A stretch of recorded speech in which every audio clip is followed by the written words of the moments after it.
Am I wrong for not letting my miracle baby niece be the flower girl at my wedding? My 27 female older brother and sister-in-law, both mid-30s, just welcomed their first child a year and a half ago, after years of trying. After many failed attempts, sister-in-law was told that she wouldn't be able to conceive due to a medical condition that she has. But they finally got pregnant. Since having my niece, the baby has been the center of attention at every family event that we've had since she was born. Birthdays, weddings, family get-togethers, you name it. Now, don't get me wrong, I love my niece, but it can get a little bit too much when my sister-in-law goes on and on about how long they tried to conceive, all the complications they had, miscarriages they've had, etc. Like, a little too much info. A lot of family members have commented on how it's a bit excessive, but no one has said anything because they don't want to seem rude. Anyway, I'm getting married in the spring, and my brother and sister-in-law approached me last weekend about having my niece be the flower girl. Now, my fiance, 35 male, has 2 children, 10 male and 6 female. They're both from his previous marriage, and his son is going to be one of his groomsmen, and his daughter has asked to be the flower girl. She asked us over a year ago when she found out that we were getting married. It's something that she's always wanted to do, so of course we said yes. So I explained this to my sister-in-law when she asked me about my niece. She then asked if my stepdaughter can just carry my niece with her. I said I don't think she'd be comfortable with that considering that she's only 6. She then asked why I can't give a role to my niece and just allow my sister-in-law to carry my niece down as the flower girl. I said no because I already promised that to my stepdaughter. So she started going off on me, saying that my lack of effort to incorporate my niece into the wedding is disgusting to her. She said that I should honor her in some way since I've known how long and hard they tried for my niece. Now, I may sound like an asshole for this, but I kind of got fed up and snapped at her and said, "Incorporate my niece how? By the time the wedding comes around, she'll be 2 years old. The entire family already knows your story about how long and hard you guys tried for her. What more do you expect me to do to honor her?" She started crying and said that I clearly don't love my one and only niece and that I'm letting her down. I told her that of course I love my niece and obviously she's going to be involved in pictures and stuff, but I'm not going to let my stepdaughter down by giving my niece a role that she's too young to remember anyways. Well, now my sister-in-law and brother are pissed off at me for not letting my niece be the flower girl. And now they're running around telling the rest of the family that I don't love my niece. My mom has been trying to stay neutral but thinks that my stepdaughter would understand if I explained to her the situation and then just give the role to my niece. But I am firm in my decision and my fiance is thankful that I didn't let his daughter down. So am I wrong? Heck no, you're not wrong. For one, it's your wedding. You get to choose who's going to be the flower girl. For 2, the sister-in-law needs to get over it. The niece won't remember the wedding anyways. And I get that that's her miracle baby and that's super awesome, but she needs to stop pushing that on the entire family. So I don't blame OP for saying no. She made a promise and I'm glad that she stuck to it. So let me know what you guys think in the comments. And also guys, you gotta let me know what you think about my newest lotus flower. I swear, some of my favorite creations come from leftover resin, so rate this from 1 to 10. Am I wrong for asking my girlfriend not to wear Indian clothes to work? Okay, there is definitely no way that this guy isn't wrong. Okay, let me read the story and let's find out. I, male 27, am American and my girlfriend, female 28, is British. But ethnically, she's half Indian. She's not at all religious and culturally, she's very British. She speaks with a British accent, etc. So far, I don't even like the way that he's describing his girlfriend's ethnicity, but maybe that's just me. Anyways, let's keep going. We both live in USA and recently we started living together. She works at a tech company. I notice about half of the days when she goes to work, she dresses in Indian clothes. Even her heels are super shiny in gold or silver. The look is very traditional Indian clothes. She looks really cute and I think it's fine for a party or festival, but it looks really out of place for the American workplace. I have plenty of Indian friends in America and the women dress Western here except for parties and festivals. I told her that she needs to tone it down a bit as it looks out of place in America. I just don't want her to face discrimination and some of the heels look too unprofessional for the workplace. Dude, I'm getting madder the more I read this story. Who is he to tell her what she should wear to work? Where do these people come from to think that they have... Okay, let me finish. I'm sorry for keep cutting in. I'm just getting mad. Hold on. Let me finish. I work at a bank and everyone dresses really formal. She got mad at me and told me that she'll wear whatever she wants, and then she started acting cold towards me. I never pushed the issue because ultimately it's her choice and she can just face the consequences on her own. So was I the bad guy here? I mean, she doesn't even like India and she criticizes the place all the time, and she identifies as British. For me, this one isn't even an opinion. Like, he is the asshole. He 100% is. And honestly, I know that this might be a little bit out of line, but I feel like it might be low-key racist too, because that's kind of weird that he's so concerned about her Indian heritage.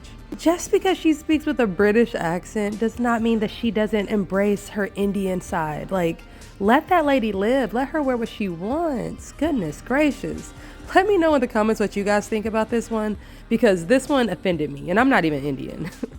So anyways, guys, let me also know what you think about this bowl that I just recently made. People have been asking me to use the pearls and the crystals to make a bowl and to see how that turns out, and these are the results. So, okay, it's kind of a fail almost, because yes, it looks super cute, but really it just looks like there's pearls in there to me. Like, it just kind of made the pearls look a little bit more cloudy than they normally do. So you guys let me know in the comments, do you guys like it with the pearls and crystals? Rate it from 1 to 10, and I'll see you guys in the next video. Deuces. Am I wrong for telling a social worker the real reason my sister wants a foster kid? I'm a 28-year-old female and I have a sister, 36 female. For the sake of the story, I'll just call her Jane. Jane is married to Bob and they have 2 kids, a boy and a girl. Now, for about 2 years, I did live with my sister and it was miserable. Honestly, the time I stayed there really affected our relationship. She saw me as free labor, money, and babysitting. Even when I managed to get a part-time job, she demanded that I hand over nearly half of my pay or get out. It was hell, and she took complete advantage of me. I moved out as soon as I could, and we have little contact outside of family gatherings. Now, after I moved out, she started complaining about how she has no help with the kids and never gets a break. I babysit sometimes, but I've made it clear that just because I'm off of work does not mean that I want to spend 8 hours with my niece and nephew. Anyway, she started talking about how she wanted to foster a kid. Not a kid, but a teenager. I pressed her for more info on this, and she wants to adopt a teenager so that she has a live-in babysitter for her kids. This is her logic.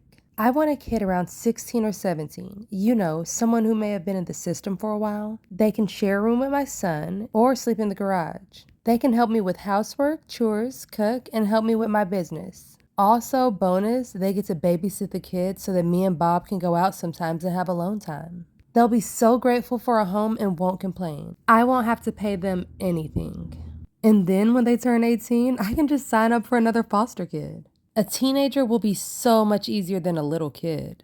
They'll be grateful just to have a house, food, and siblings. When she told me this, I was horrified. I told her that was a horrible idea, but she didn't listen to me. She went on with it anyway. About a month ago, a social worker showed up to my apartment to ask some questions about my sister. She actually put me down as a reference.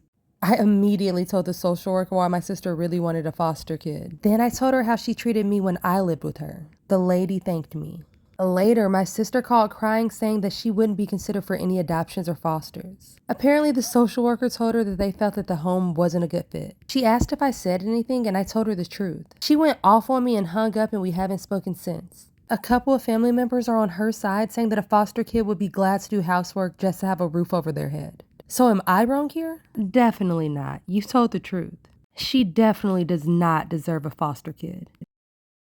Am I wrong for grounding my daughter for leaving her sister with a neighbor? I'm the single mom of 3 kids, Polly, 16 female, Trevor, 12 male, and Cassie, 8 female. I have little to no support. Their father left after Cassie was born, and I have no family nearby. I have 2 sitters that I can call on as needed, and I would never ask Polly for help before asking them. I honestly don't want her missing out on her teenage years. Before this incident, I had only ever asked her to babysit once because I had no one else, and I even paid her $15 an hour for it. This past Saturday, Polly was due to hang out with some friends. For the next few days, Trevor was ill but testing negative for COVID.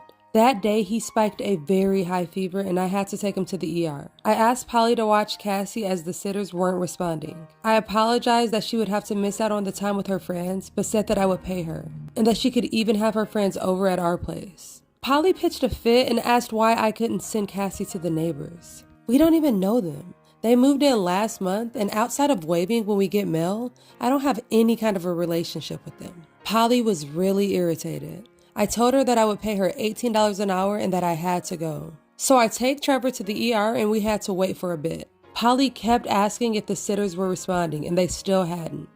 Eventually, it was our time to be seen by the doctor, so I told Polly that I would be out of reach for a bit. Turns out, Trevor had a bad case of RSV, and due to pre-existing health problems, had to be admitted for the night. I was terrified. When I called Polly to update her, I heard people talking in the background and said, "Oh, you had your friends come over?" She told me no. She dropped Cassie off at the neighbors and went out. I was furious. I told her to go home and get her sister. I then asked for the neighbor's number, which she didn't even have it. She said she didn't think about asking them for it, which I get, teenage logic, but still. At first, Polly refused until I told her that she was grounded. I made her FaceTime me when she got home to show that Cassie was with her. Eventually, my mom was able to make the 2-hour drive down to stay with the girls, but I told her not to let Polly leave the house. The next day, Trevor and I were able to go home. I lectured Polly about what she did and grounded her for 2 weeks. She got mad at me and said that I can't expect her to drop her plans. I point out that I never do, but this was an emergency and her brother was sick. She told me that that's not her problem. She's also mad because I won't pay her.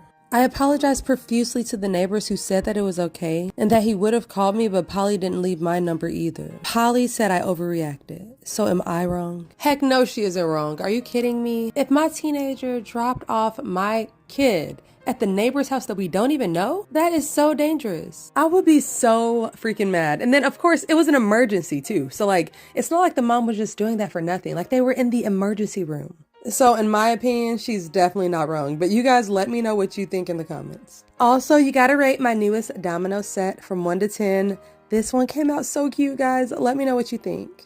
Am I wrong for not punishing my 7-year-old daughter for her play relationships? My husband and I have a 7-year-old daughter together, Layla. A few months ago, Layla got a boyfriend, Lucas. They're both 7, so it's obviously not a real relationship. They just hold hands sometimes, and they drew each other these cute little hearts for Valentine's Day. This week, Layla was apparently holding hands with another boy, and this boy also sent Layla a Valentine's Day card and letter. Well, Lucas took offense to it. We found out because Lucas' parents called to tell us that Lucas won't be coming over to hang out at our place this Saturday like we thought. He said it was because he was mad at Layla. My husband wants us to punish Layla and wants me to have a talk with her about faithfulness. At first, I thought he was joking, but no, he was serious. He says that Layla cheated on Lucas and I, as her mother, should do something about it. I told my husband that Layla's 7. She's not a cheater and I won't treat her as such. He then accused me of raising a cheater and encouraging the bad behavior. So am I wrong for not wanting to punish Layla? Honestly, this situation is just weird to me anyways because I don't know. Like, that's why you don't let a 7-year-old have a play relationship.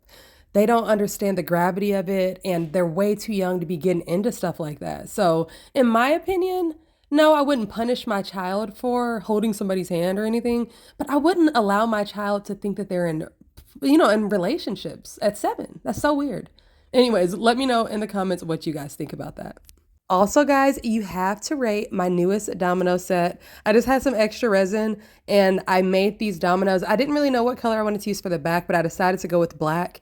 And I don't know, I think it came out super cute. So let me know what you guys think and rate these from 1 to 10.